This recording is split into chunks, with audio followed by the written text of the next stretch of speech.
আজকে আমি নারকেল নাড়ু করে দেখাবো আপনাদেরকে। তার জন্য 3টে নারকেল নিয়েছি। এই যে নারকেল ছাড়াচ্ছে আমার বর। এবারে এইগুলো ছাড়ানো হয়ে গেলে আপনাদেরকে আমি দেখাবো। এই যে এরকম করে করে ছিলে ছিলে নিয়ে ছাড়াতে হয়। ছাড়িয়ে নারকেল কুড়ে আমি নারকেল নাড়ু করে আপনাদেরকে দেখাচ্ছি। নারকেলগুলো আমি কুড়িয়ে নেবো এই বুটি দিয়ে এরকম করে করে কুড়িয়ে নেবো, আমি দেখাচ্ছি।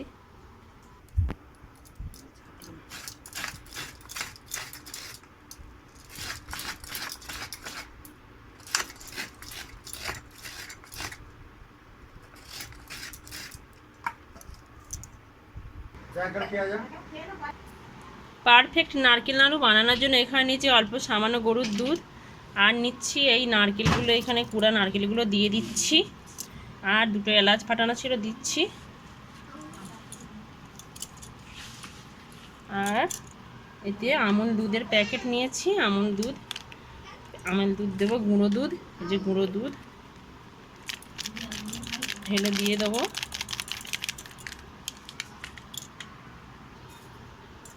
গুঁড়ো দুধ দেওয়া শেষ হয়ে গেল। এবার এখানে 500 গ্রাম চিনি নিয়েছি, চিনিগুলো কড়াইতে দিয়ে দেব। একেবারে দিয়ে এইগুলোকে ভালো করে এরকম চটকে চটকে মাখিয়ে নিতে হবে নারকেল নাড়ুটাকে আগে। কেউ কেউ বেটে করে, আমি বাটবো না, অথচ খুব সুন্দর টেস্টি হবে। এরকম করে করে ভালো করে মেখে নিতে হবে 5 মিনিট ধরে। এরকম মেখে মেখে এরকম সফট হয়ে গেছে একদম। এবারে এটাকে নিয়ে এবার গ্যাসের ওভেনে বসিয়ে দেব। গ্যাসের ওভেন জ্বেলে দিয়েছি, দিয়ে এরকম নারকেলটা যেগুলো মেখে নিয়েছিলাম সেগুলো নিয়ে আস্তে আস্তে এরকম করে করে বসে বসে পাকিয়ে রান্না করে নিতে হবে। এটাকে এই নাড়ুটা বানাতে হবে এইভাবে ঘষে ঘষে এরকম ঘষে ঘষে। আমি এক হাতে ভিডিও করছি বলে আপনাদেরকে পুরোটা ভালো করে দেখাতে পারছি না। এখন ঘষে ঘষে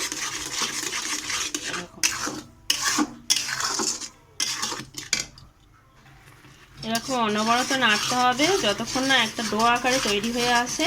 এটাকে এরকম ভালো করে নাড়তে হবে, কেননা চিনি দেওয়া আছে না, তলায় ধরে যাবে। একটু ভালো করে নাড়তে হবে মিডিয়াম টু লো আছে।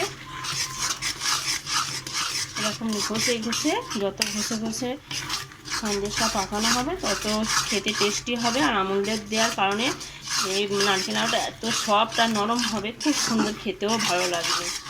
এইভাবে পাকিয়ে নেবেন আপনারা, দেখতে থাকুন লাস্ট পর্যন্ত। এরকম ধরে ধরে আসছে আর এরকম টাইট টাইট মনে হচ্ছে, নাড়তে অসুবিধা হচ্ছে। এই যে পুরোটা এরকম টাইট টাইট লাগছে, নাড়তে এরকম অসুবিধা হচ্ছে, এরকম মনে হচ্ছে যেন হয়ে গেছে।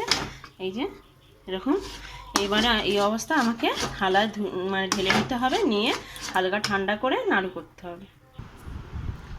এটা খুব গরম বলে একটু হালকা এরকম বাটিতে করে জল হাত দিয়ে শুধু হাতটা এরকম করে নিচ্ছি, নিয়ে এরকম করে হালকা করে ঠেসে নিতে হবে।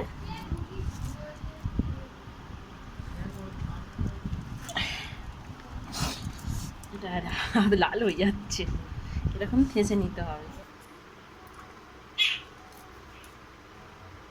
এরকম করে নারকেলের ছাপা কিনা থাকলে এরকম ছাপাগুলো দিয়ে তাতে হালকা করে যে নারকেল তেল লাগিয়ে নিয়েছি, দিয়ে এরকম করে ঘুরিয়ে ঘুরিয়ে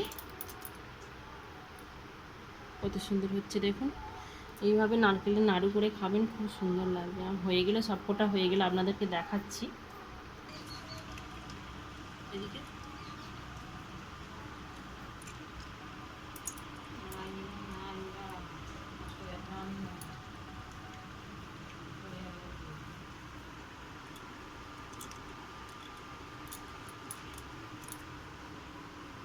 কেমন হচ্ছে দেখুন বন্ধুরা, খেতেও অসাধারণ লাগবে। এইভাবে বানিয়ে খেয়ে কমেন্ট করে বলবেন কেমন হয়েছে।